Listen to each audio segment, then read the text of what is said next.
진짜로. 내가 2년 전부터 지면왔다고. 야!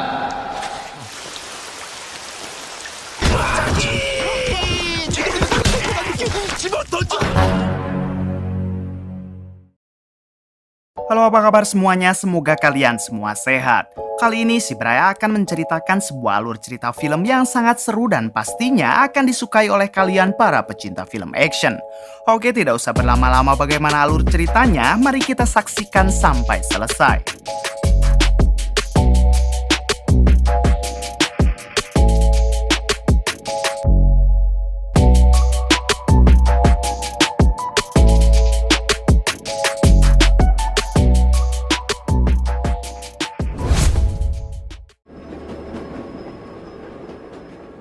Di awal film memperlihatkan seorang pria bernama Tae-sik yang saat ini sedang berada di dalam kereta.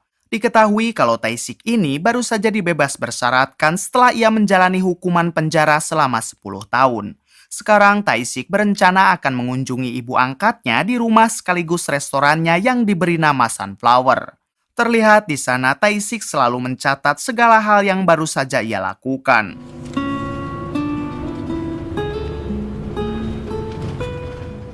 Singkat waktu, Tae-sik pun sampai di kota tujuan dan ia langsung mendatangi Sunflower, yaitu rumah sekaligus restoran milik ibu angkatnya.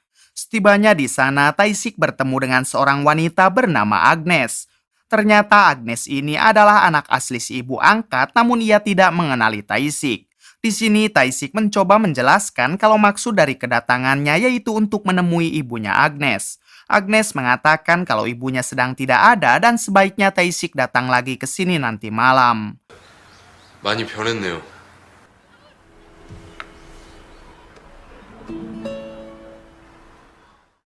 Sambil menunggu malam tiba, Tae-sik pun mampir ke pemandian air hangat yang ada di kota tersebut. Di sini terlihat Tae-sik yang kembali mencatat semua hal yang sudah ia lakukan. Setelah itu, Tae-sik berniat membuka sebuah loker untuk mengambil handuk, namun ia kebingungan karena loker itu sudah memakai sensor. Tae-sik terus-menerus mencoba membukanya, akan tetapi loker tersebut tetap belum juga bisa terbuka hingga mengakibatkan alarm keamanan berbunyi. Tak lama, satu penjaga di sana mendatangi Tae-sik karena dikira Tae-sik akan mencuri. Namun ketika melihat tato di tubuh Tae-sik, seketika pria itu gemetar dan memilih untuk segera kabur. Siapakah Tae-sik sebenarnya, kita akan tahu nanti. Malam harinya memperlihatkan seorang wanita yang sedang disiksa oleh seorang pria. Dari kejauhan terlihat ada dua polisi korup yang sedang melihat kejadian tersebut. Akan tetapi kedua polisi itu hanya membiarkan saja kejadian itu berlalu. 가자. Kemudian pria yang menyiksa si wanita tadi masuk ke dalam bar dan mengumpulkan semua anak buahnya. Diketahui kalau pria itu bernama Joe yang merupakan tangan kanan bos mafia yang ada di kota ini. Di sini Joe marah kepada semua anak buahnya yang dianggapnya tidak becus dalam bekerja. Ketika Joe akan memberi pelajaran kepada salah satu anak buahnya, tiba-tiba dari belakang ada seseorang yang memanggil nama Joe. Ternyata orang itu adalah Tae-sik dan terlihat Joe yang begitu segan dan hormat kepada Tae-sik walaupun Tae-sik bukan siapa-siapanya Joe. Kemudian Joe meminta maaf karena ia tidak bisa menjemputnya di penjara. Tae-sik pun nampak tidak mempermasalahkan hal itu dan kedatangannya ke sini hanya untuk menyapa Joe. 자빠졌네. 한심한 새끼들. Ketika Tae-sik akan pulang, ia diantarkan sampai ke depan oleh sepupu Joe yang bernama Bayu. Diketahui kalau Bayu juga merupakan tangan kanan bos mafia sama seperti Joe. Terlihat Bayu yang sangat hormat kepada Tae-sik dan ia mengatakan jika Tae-sik butuh apa-apa, mereka akan siap membantunya. Namun setelah Tae-sik pergi, Bayu meminta kepada dua anak buahnya untuk selalu mengawasi Tae-sik. Kita semakin dibuat penasaran siapakah Tae-sik sebenarnya sampai-sampai tangan kanan bos mafia begitu hormat kepadanya. Tak lama setelah itu, Tae-sik pun sampai ke Sunflower dan akhirnya ia bertemu dengan ibu angkatnya. Terlihat si ibu yang sangat senang ketika melihat Tae-sik sudah bebas. Di sini Tae-sik langsung meminta maaf atas kesalahan yang pernah ia lakukan di masa lalu. Si ibu yang sudah menganggap Tae-sik sebagai anaknya sendiri tentu ia memaafkan Tae-sik lalu menyuruhnya untuk segera makan malam. 먹을까? 응?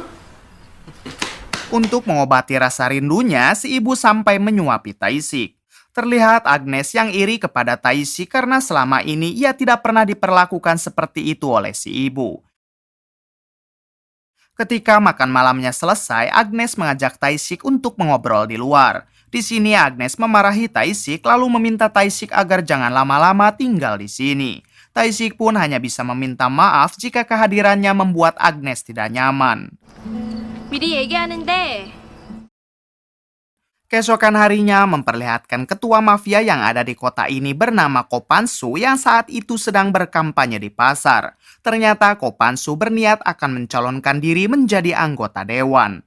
Diberitahu kalau Kopansu adalah bosnya dari Jo dan Bayu, yaitu orang yang sebelumnya didatangi Taisik. Di sini Kopansu berjanji jika ia terpilih maka ia akan memberi fasilitas yang mewah dan menjamin pasar ini akan ramai pembeli. Terlihat semua orang yang sudah termakan janji manis Kopansu langsung bersorak-sorai menyebutkan namanya.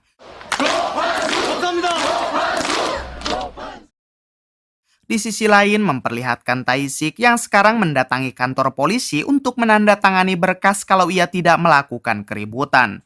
Kita tahu kalau Taisik ini masih bebas bersyarat, jadi jika Taisik melakukan sekali saja kesalahan maka ia akan kembali di penjara. Kemudian Taisik didatangi oleh ketua polisi yang kebetulan teman sekolah Taisik. Di sini si ketua polisi memberi saran agar Taisik segera meninggalkan saja kota ini. Karena banyak sekali mafia yang tidak menyukai Taisik dan mereka pasti membuat segala cara untuk menyingkirkan Taisik. Akan tetapi Taisik malah tersenyum sambil mengatakan kalau sekarang dirinya sudah menjadi orang baik yang anti keributan. 지켜보고 있을 거니까 너 조심하는 게 좋을 거야. Setelah itu, Taisik mendatangi seorang dokter dengan niatan ingin menghapus tatonya. Terlihat ada dua suster di sana yang sangat terpesona dengan tato Taisik.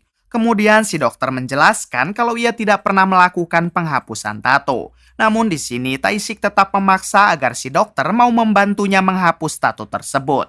Pada akhirnya si dokter meminta Taisik agar datang lagi ke sini minggu depan. Adegan berpindah ke si ibu angkat Taisik yang saat itu dipanggil oleh Kopansu si ketua mafia. Ternyata Kopansu sekarang sudah terpilih menjadi anggota dewan. Di sini Kopansu meminta si ibu agar menjual saja Sunflower atau restorannya karena lahan itu akan ia bangun sebuah mall. Namun jelas si ibu menolak dan ia tidak akan pernah menjual Sunflower kepada siapapun. Malam harinya memperlihatkan Taisik yang kini dihampiri oleh Agnes, adik angkatnya. Rupanya Agnes ingin meminta maaf karena kemarin ia sempat berkata tidak sopan kepada Taisik. Tentu saja Taisik langsung memaafkan Agnes dan kini Agnes pun mau menerima Taisik sebagai kakak angkatnya. Kemudian Agnes meminta Taisik agar berhenti merokok karena ia sangat tidak suka dengan baunya. 그래 인심 썼다. 좋은 오빠 될 자신 있는데. 내가 좀 이쁘잖아. 오빠라고 부르지. Keesokan harinya memperlihatkan Taisik yang sekarang sudah mendapatkan pekerjaan di sebuah bengkel mobil. Dari kejauhan terlihat ada dua polisi korup yang sedang mengawasi Taisik. Di sini satu polisi menceritakan kepada temannya tentang siapakah Taisik sebenarnya. Ternyata dari sejak masih sekolah, Taisik sudah menjadi ketua gangster yang cukup ditakuti di kota ini. Bahkan Taisik harus dikeluarkan dari sekolahnya karena terus saja membuat keributan. Si polisi lanjut menceritakan kalau dulu ada seorang ketua mafia yang sangat berkuasa bernama Doni. Semua orang tunduk dan tidak ada yang berani bermacam-macam kepada Doni. Bahkan Jo dan Bayu yang kini menjadi tangan kanan Kopansu dulunya adalah anak buah Doni. Suatu hari ketika Taisik sedang mabuk, ia didatangi oleh Doni dan beberapa anak buahnya yang lain. Di sini Doni ternyata berniat menghabisi Taisik karena Taisik dianggap akan menjadi saingan bisnisnya di suatu saat nanti.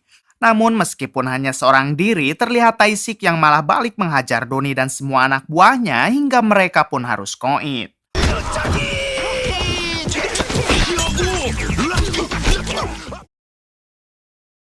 Tak lama setelah itu datanglah Jo dan Bayu yang berniat membantu Doni. Namun mereka menjadi ketakutan lalu memilih kabur saat melihat Doni dan semua anak buahnya sudah tidak bernyawa. Dari kejadian itulah Taisik dipenjara selama 10 tahun dan kini ia baru saja dibebaskan.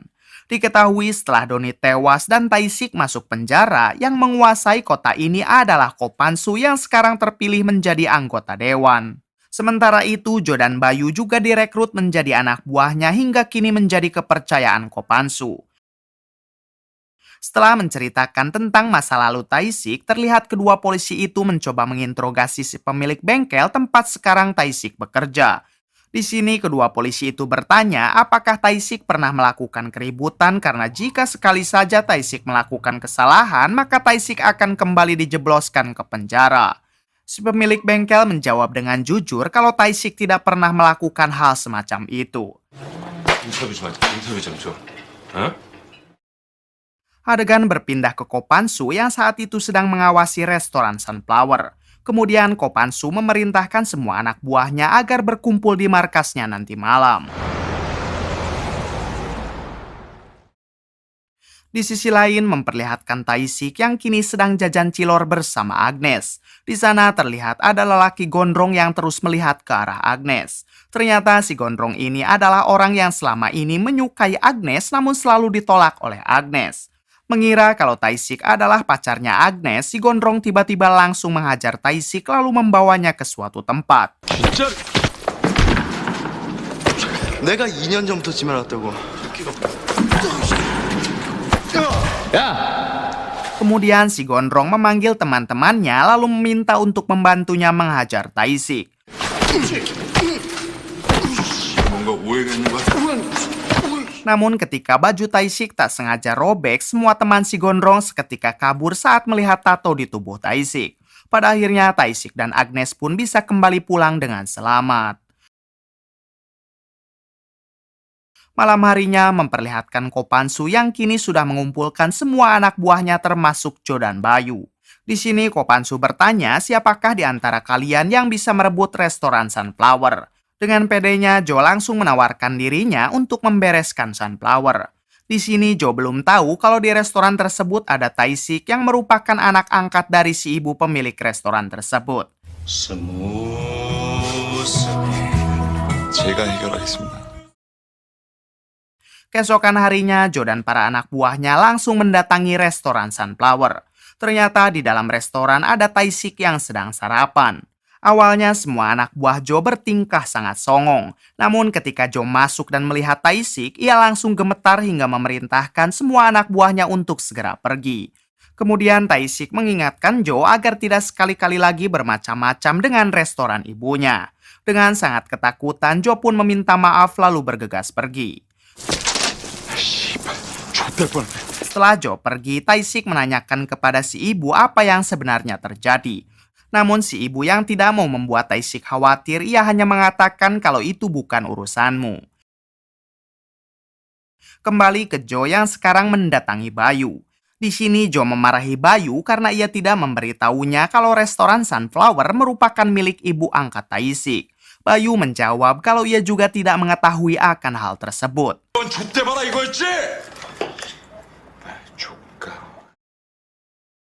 Malam harinya, Ko Pan-soo memanggil Jo untuk menanyakan apakah tugasnya sudah beres. Namun Jo meminta maaf karena ia tidak berani jika harus berhadapan dengan Tae-sik. Mendengar hal tersebut, Ko Pan-soo jadi marah dan ia berjanji akan mengerahkan semua anak buahnya untuk menghancurkan restoran tersebut. Adegan berpindah ke Tae-sik yang kini baru saja gajian hingga ia pun bisa memberikan hadiah sepatu untuk ibu angkatnya. Terlihat si ibu yang sangat terharu karena baru kali ini ia diberikan sebuah hadiah. Setelah itu, Tae-sik juga memberi hadiah untuk Agnes sebuah kamera kecil. Lalu sebagai tanda terima kasih untuk Tae-sik, Agnes pun memberikan kopi spesial untuk Tae-sik.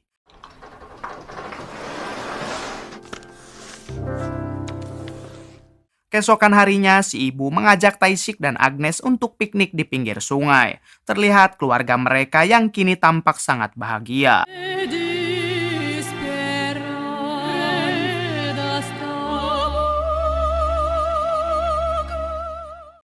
Malam harinya memperlihatkan Tae-sik yang didatangi oleh supir pribadi Ko Pan-soo. Diketahui si supir ini dulunya adalah teman baik Tae-sik sebelum ia dipenjara. Si supir memberitahu perihal rencana Ko Pan-soo yang akan membangun mal di wilayah restoran Sunflower. Semua tanah di sana sudah berhasil ia beli paksa kecuali restoran Sunflower milik ibu angkat Taisik. Ko Pan-soo akan melakukan segala cara untuk bisa mendapatkan keinginannya. Untuk itu, si supir menyarankan Taisik agar segera membawa ibu dan adik angkatnya pergi karena ditakutkan Ko Pan-soo berbuat jahat kepada mereka. Setelah itu, mereka berdua pun berpisah dan ternyata di sana ada anak buah Jo yang melihat si supir sedang bersama Taisik. Dengan cepat, si anak buah melaporkan kepada Jo hingga Jo mengira kalau si supir telah berkhianat. Keesokan harinya, kini tibalah jadwal Taisik untuk menghapus tatonya. Namun setelah cukup lama si dokter melakukan penghapusan, ternyata tato itu tidak bisa terhapus semua. Siang harinya memperlihatkan Jo yang kini kembali mendatangi restoran Sunflower. Di sini Jo yang sudah kepalang nekat, ia pun dengan kejam menghancurkan semua barang-barang yang ada di sana termasuk menyiksa ibu angkat Taisik. Sekarang Jo tidak takut lagi kepada Taisik karena Ko Pan-soo sudah memberikan lebih banyak anak buah kepada Jo. Kemudian Agnes yang baru saja datang, ia langsung memberanikan diri menghajar Jo menggunakan kameranya. Melihat ibunya terluka, Agnes langsung pergi memanggil Taisik yang masih sibuk bekerja di bengkel. Sesampainya Taisik di rumah, untungnya si ibu tidak apa-apa dan mereka pun langsung membereskan restorannya. 사진은 건졌지롱. Mengetahui kalau dalang dibalik semua ini adalah Ko Pan-soo, Taisik pun langsung mendatanginya. Di sini Taisik mencoba berbicara baik-baik dengan meminta Ko Pan-soo agar tidak mengganggu restoran dan keluarganya lagi. Namun Ko Pan-soo malah menjawab kalau hal itu tidak mungkin, karena hanya tanah restoran Sunflower lah yang belum bisa ia beli. Ko Pan-soo mempersilahkan Taisik apabila ingin menghabisinya, maka habisilah sekarang dan itu pun jika Taisik mampu. Akan tetapi Taisik yang tidak mau lagi membuat keributan, ia pun lebih memilih pergi. Setelah Taisik pergi, terlihat Ko Pan-soo yang menghubungi para anak buahnya untuk memancing amarah Taisik. Kemudian para anak buah Ko Pan-soo mendatangi Taisik di bengkelnya dan langsung mengeroyok Taisik.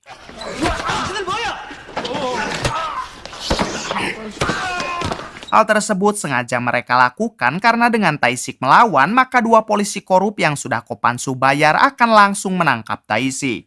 Di waktu yang sama, si pemilik bengkel datang dan mencoba melerai, akan tetapi si pemilik bengkel malah ikut dihajar oleh anak buah Ko Pan-soo. Untungnya Taisik dan si pemilik bengkel masih bisa selamat meskipun mereka berdua sedikit bonyok. Malam harinya memperlihatkan pria gondrong yang menyukai Agnes mendatangi Taisik yang sedang mengobrol bersama si ibu.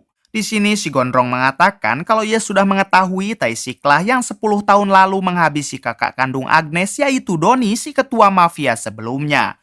Namun si gondrong tidak habis pikir kenapa si ibu malah menjadikan Taisik sebagai anak angkatnya.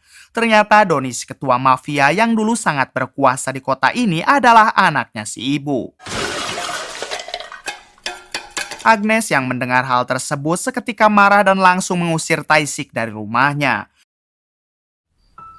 Kemudian Agnes menanyakan kepada si ibu apa yang sebenarnya terjadi. Pada akhirnya si ibu menceritakan kalau memang Taisiklah yang telah menghabisi Doni. Namun semua itu setimpal karena Doni adalah orang yang sangat jahat, bahkan Doni juga seringkali menyakiti si ibu. Waktu itu setelah Taisik menghabisi Doni, Taisik tidak henti-henti meminta maaf kepada si ibu dan ia berjanji akan tobat jika si ibu mau memaafkannya. Pada akhirnya si ibu mau memaafkan Taisik, bahkan ia mengangkat Taisik menjadi anaknya sebagai pengganti Doni. Mendengar penjelasan tersebut, Agnes langsung menemui Taisik yang saat itu akan pergi dari rumah. Agnes akhirnya melarang Taisik pergi karena ia sudah sadar kalau Doni memanglah orang yang sangat jahat.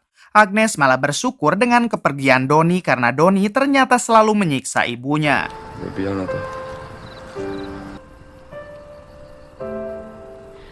내일부터는 오빠라고 부를게. Keesokan harinya memperlihatkan si ibu yang mendatangi Ko Pan-soo. Di sini si ibu meminta agar Ko Pan-soo tidak mengganggunya lagi. Jika Ko Pan-soo masih terus mengganggunya, maka si ibu akan menyebarkan surat yang pernah Ko Pan-soo tulis untuk Doni. Diketahui isi dalam surat itu adalah sebuah pesan Ko Pan-soo untuk Doni yang memerintahkan Doni menghabisi Taisik dengan bayaran yang sangat mahal. Artinya Doni menyerang Tae-sik bukan tanpa alasan, akan tetapi atas perintah dari Ko Pan-soo. Si supir yang mendengar hal tersebut langsung menghubungi Tae-sik dan memberitahu semuanya. Si supir juga menyarankan Tae-sik agar melindungi ibu dan adik angkatnya karena mulai saat ini Ko Pan-soo pasti tidak akan tinggal diam. Apalagi ia sudah diancam oleh si ibu. 대식아, 이 젠통 좀 따져봐라. Keesokan harinya ketika Agnes baru saja pulang sekolah, tiba-tiba ia dihajar oleh seorang pria suruhan Ko Pan-soo. Oleh sebab itu, Agnes pun harus dibawa ke rumah sakit karena luka di wajahnya cukup parah. Tae-sik yang menyadari itu adalah ulah Ko Pan-soo, ia pun mendatanginya. Di sini Tae-sik masih bicara baik-baik dan tetap meminta agar mereka bisa berdamai. Namun Ko Pan-soo menjawab kalau ia akan berdamai asalkan Tae-sik mau memberikan salah satu tangannya. Tanpa pikir panjang, Tae-sik pun menyetujui hal tersebut. Kemudian Ko Pan-soo memerintahkan si supir untuk melakukan hal itu. Namun si supir yang memang teman baik Tae-sik, ia hanya berpura-pura memotong urat tangan Tae-sik lalu mengatakan kalau satu tangan Tae-sik saat ini sudah tidak bisa berfungsi. Ko Pan-soo yang percaya begitu saja akhirnya langsung membiarkan Tae-sik pergi. Setelah itu Tae-sik pergi ke rumah sakit untuk menjenguk Agnes. Sementara si ibu yang sedang sendiri di rumah, tiba-tiba ia didatangi oleh Bayu yang diperintah Ko Pan-soo untuk merebut surat doni yang ada di tangan si ibu.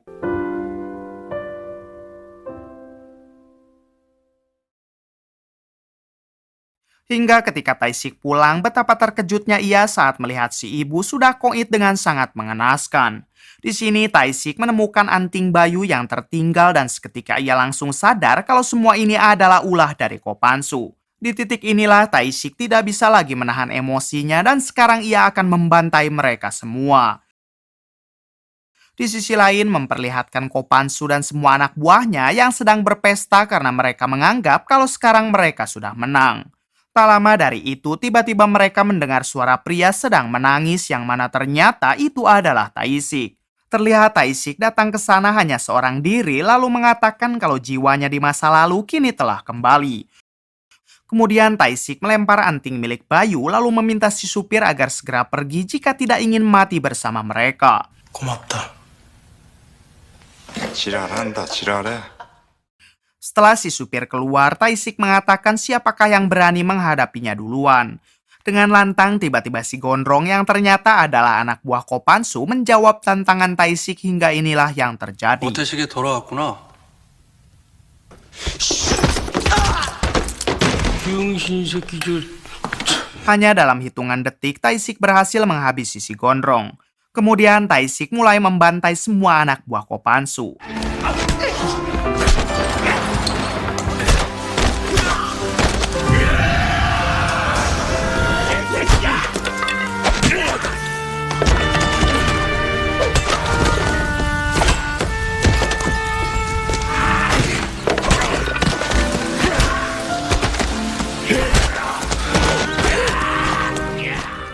Dengan sangat mudah, Tae-sik juga mampu menghabisi Jo dan Bayu yang merupakan tangan kanan Ko Pan-soo.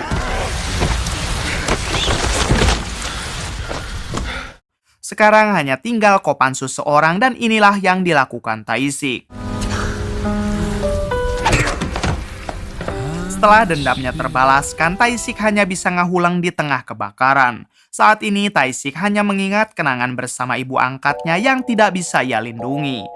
Tae-sik pun hanya bisa mengatakan kata maaf kepada si ibu dan Agnes, kemudian ia pun memilih untuk ngoat. Tamat. Bagaimana menurut kalian? Oke, terima kasih yang sudah menonton sampai akhir. Mohon maaf bila banyak kesalahan. Salam dari Bray Movie.